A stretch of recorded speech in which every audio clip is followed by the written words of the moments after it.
আসসালামু আলাইকুম প্রিয় দর্শক, সবাই কেমন আছেন?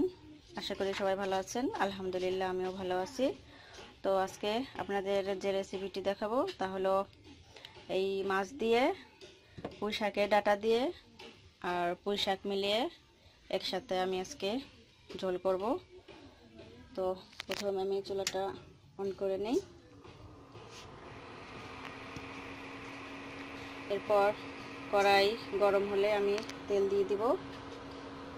গরম হতে একটু সময় লাগবে। আমি কড়াইতে তেল দিয়ে দিয়েছি। তেল গরম হতে হতে আমি ততক্ষণে মাছগুলোকে হলুদ আর লবণ দিয়ে মাখিয়ে ফেলবো।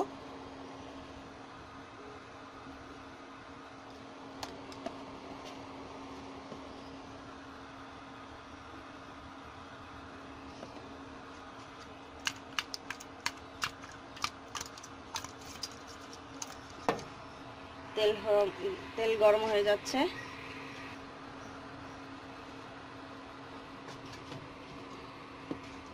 তেল গরম হয়ে গেছে, ধোয়া দেখতে পাচ্ছেন, ধোয়া উঠতেছে। তো এখন তেল গরম হয়ে গেছে। আমি মাছগুলো হলুদ দিয়ে ভালো করে মাখিয়ে নিয়েছি। এখন আমি ভেজে নেব। প্রথমে মাথাটা দিই।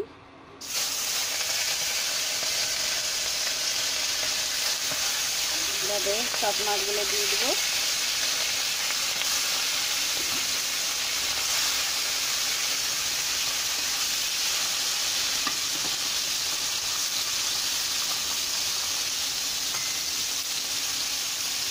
মাছগুলো এভাবে ভেজে নেব আমি। মাছের নিচের পিঠ ভাজা হয়ে গেছে। এখন আমি মাছগুলো উল্টিয়ে দেব।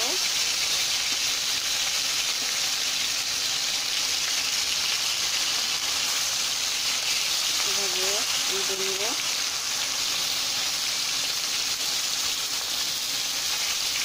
আসলে আমার এই কড়াইটা অনেক পুরনো কড়াই। এটা মাছ ভাজলে অনেক সুন্দরভাবে উঠে যায়, একটু লাগে না। দেখতেই পাচ্ছেন আপনারা। তাই এটার মায়া থাকতে পারি না, মাঝে মাঝে এটা আমি রান্না করি। নিচের পিঠ ভাজা হয়ে গেলে তারপরে নামিয়ে ফেলবো।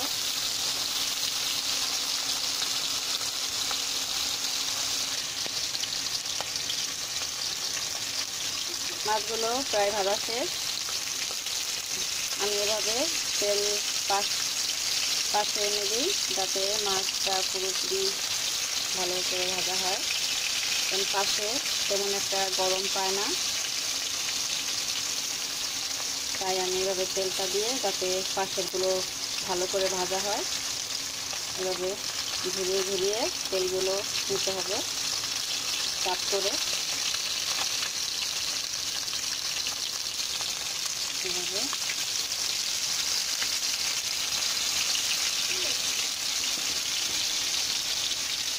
এখন আমার ভাজা হয়ে গেছে,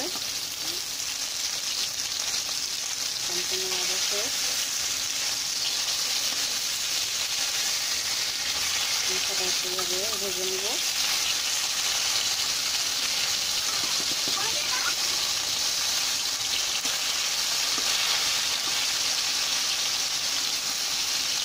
এভাবে দিয়ে নিচের ওই তলাটা যাতে ভাজা হয়।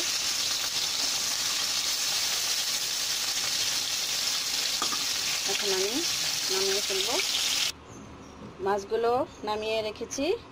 এখন আমি এই তেলের মধ্যে আরও একটু তেল অ্যাড করে পেঁয়াজ কাটা আর কাঁচামরিচ কাটা দিয়ে দিব। শাকের তরকারিতে কাঁচামরিচ খাওয়াটাই বেশি স্বাদ হয়, ভালো। আমি কাঁচামরিচ দিয়েছি, অল্প একটু গুঁড়ামরিচও দিব।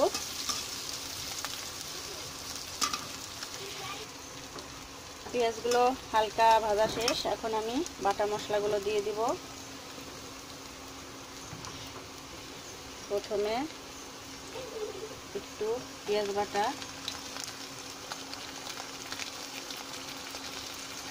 জিরা বাটা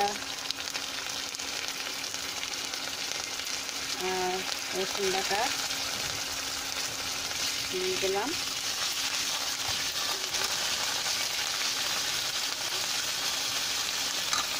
আমি একটু পানি দিয়ে ভালো করে কষিয়ে নিব। পানি না দিলে মশলাটা পুড়ে যেতে পারে। এখন আমি এর মধ্যে সামান্য মরিচের গুঁড়া আর পরিমাণ মতো হলুদের গুঁড়া দিয়ে দেব।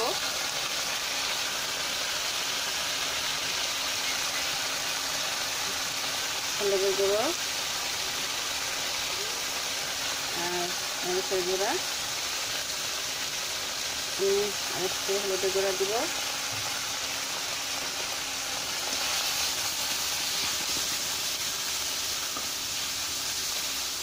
এভাবে ভালো করে একটু কষিয়ে নিতে হবে।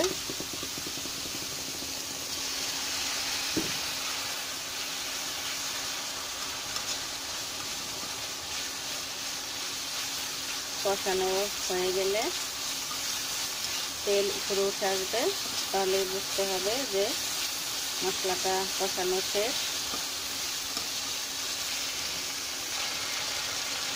দেখতে পাচ্ছেন তেল উপরে উঠে আসছে, তাই এখন আমি সবজিগুলো দিয়ে দেব।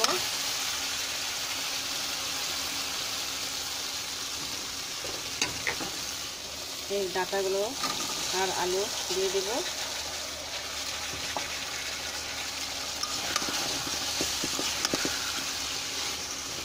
এভাবে ভালো করে নেড়ে, ও আমি লবণ দিয়ে দেবো। এখন লবণ দিইনি।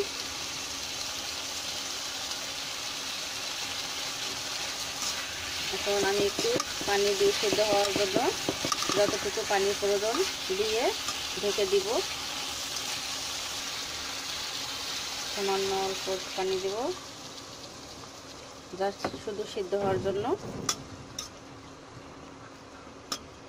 ডাটা খুব নরম আছে, সফট, তাই পানি বেশি দেওয়ার প্রয়োজন নেই, তাই আমি অল্প পানি দিলাম।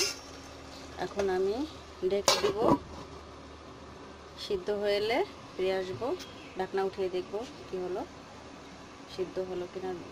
কিছুক্ষণ পরে ঢাকনা উঠিয়ে দেখব সিদ্ধ হলো কিনা। এখন আমি ঢাকনাটা উঠিয়ে দেখব ডাটাগুলো সিদ্ধ হলো কিনা।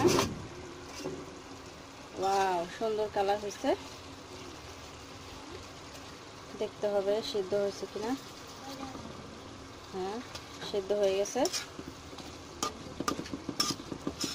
এখন আমি আর একটু ঢেকে দিতে হবে।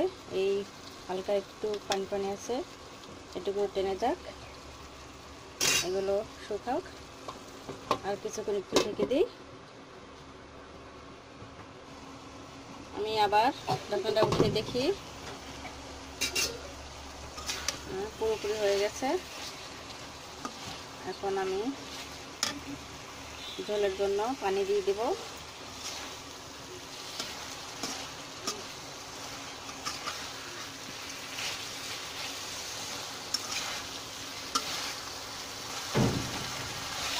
আমি এখন পানি দিয়ে দিব।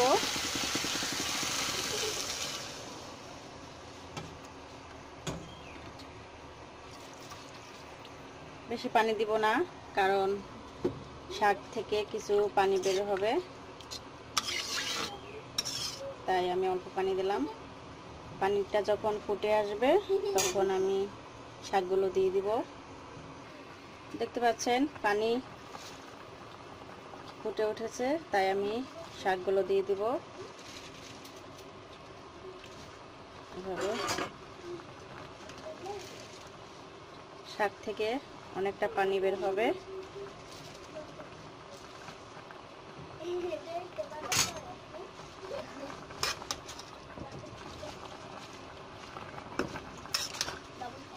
নিচের শাকগুলো উপরে উঠিয়ে দিব। ওইভাবে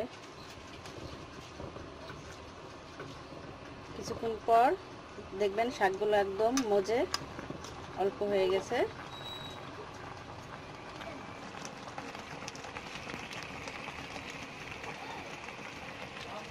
দেখতে পাচ্ছেন শাকগুলো একদম মজে অল্প হয়ে গেছে। এখন আমি মাছগুলো দিয়ে দিব।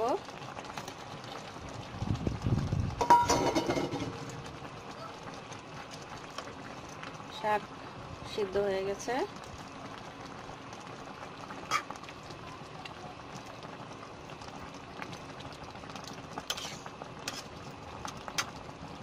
এখন আমি একটু এভাবে ঢেকে অল্প কিছুক্ষণ রান্না করে তারপর নামিয়ে ফেলবো।